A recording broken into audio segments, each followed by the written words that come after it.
नमस्कार। आज हम तुर्की को एक्सपोज करने वाले हैं क्योंकि तुर्की लगातार भारत के खिलाफ जहर उगल रहा है। आपको पता है कि तुर्की के राष्ट्रपति रेचेप तैयप अर्दोगान ने फिर से भारत के खिलाफ कश्मीर राग छेड़ने की कोशिश की है और पाकिस्तान का समर्थन करने की कोशिश की है।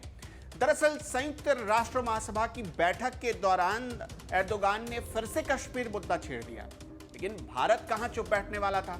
भारत ने भी पलटकर जवाब दिया और तुर्की को अपनी हद में रहने की बात कही। भारत ने कहा कि भारत का यह आंतरिक मामला है कि वो कश्मीर में क्या करता है। कश्मीर भारत का अभिन्न हिस्सा है और इसलिए अर्दोगान को अपनी हद में रहना चाहिए, भारत के आंतरिक मामलों में दखल नहीं देनी चाहिए। वैसे आपको यह भी बता दें कि अर्दोगान लगातार और अगस्त महीने में जब पाकिस्तान के राष्ट्रपति आरिफ अलवी और वहां के प्रधानमंत्री इमरान खान से जब उनकी बातचीत हो रही थी, तभी से वो कश्मीर राग अलाप रहे हैं। आपको पता है कि क्यों अर्दोगान चिढ़े रहते हैं भारत से।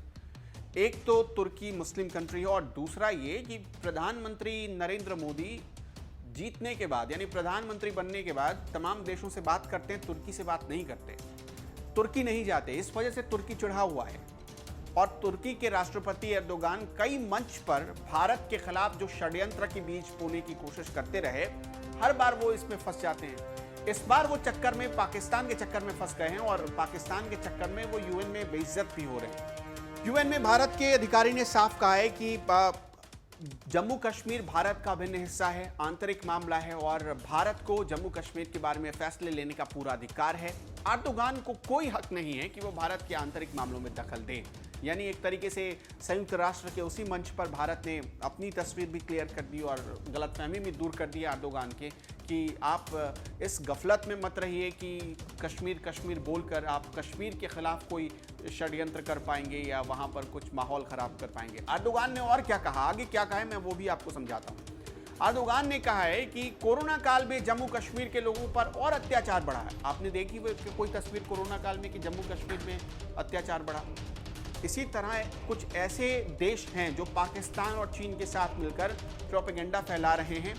चीन के हाथों तो पूरी तरह तुर्की बिक चुका है, ये आपको ही पता है कैसे कर्ज का बोझ है चीन का तुर्की के ऊपर।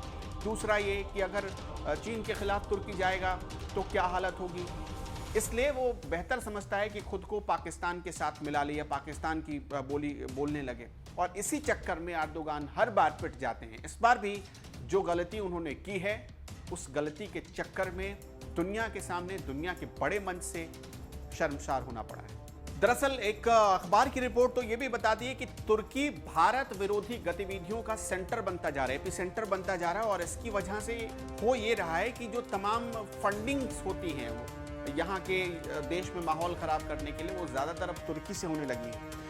केरल और कश्मीर समेत देश के तमाम हिस्सों में, अंग्रेजी अखबार की रिपोर्ट क्या कहती है कि केरल और कश्मीर समेत देश के तमाम हिस्सों में कट्टर इस्लामी संगठनों को तुर्की से फंड मिल रहा है। सीनियर गवर्नमेंट अधिकारी के हवाले से कहा गया है कि तुर्की भारत में मुसलमानों में कट्टरता घोलने, दंगा फैलाने, दंगा भड़काने और चरमपंथियों की भर्ती करने की कोशिश कर रहा है। ये अंग्रेजी अखबार की रिपोर्ट है और एक अधिकारी के हवाले से ये रिपोर्ट छापी गई है। तो आप सोचिए कि कितनी बड़ी साजिश कर रहा है तुर्की भारत के खिलाफ, सिर्फ इसलिए कि भारत उसे कोई भाव नहीं देता, उसे कौड़ी के मोल नहीं समझता है। इसीलिए तुर्की अब अपनी वैल्यू बताने की कोशिश कर रहा है, लेकिन हर बार वो पिट जाता है।